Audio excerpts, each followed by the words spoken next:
Last month, we reported on a drive-by shooting where the victim said he wasn't taken seriously. Now, since then, an internal investigation was launched and the chief is responding.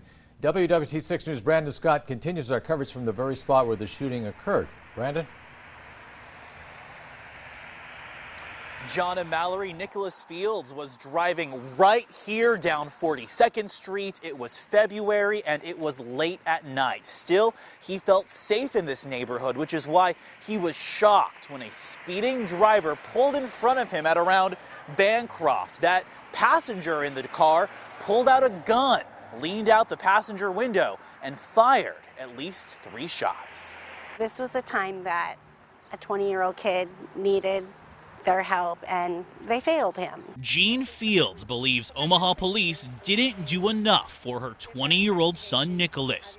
When we first met her last month, she showed us the dent in her son's car, which her son says was caused by a bullet. This is the letter from Chief Schmatter from the Omaha Police Department. Today, she showed us a letter from the chief in response to her son's complaints that after his car was grazed by gunfire, responding officers didn't take his story seriously, and it took 2 weeks for the department to file an official report.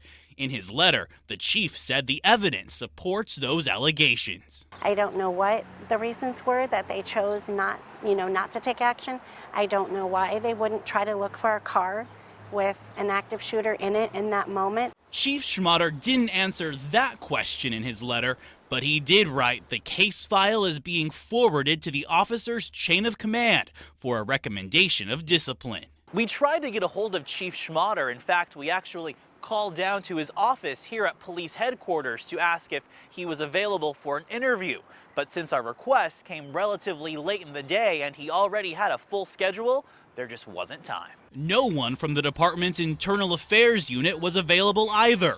And while Fields is grateful the chief himself got involved in her son's case, she still has questions. I just wish I had more information, more answers as to why it took place the way it did.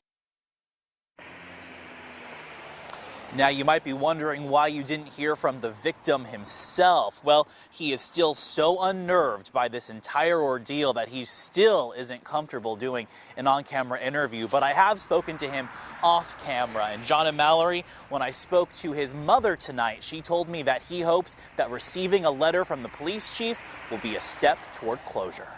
Yeah, it's the last thing you expect when you're driving down the road, so quite a scary situation. Thank you. That's Brandon Scott reporting live.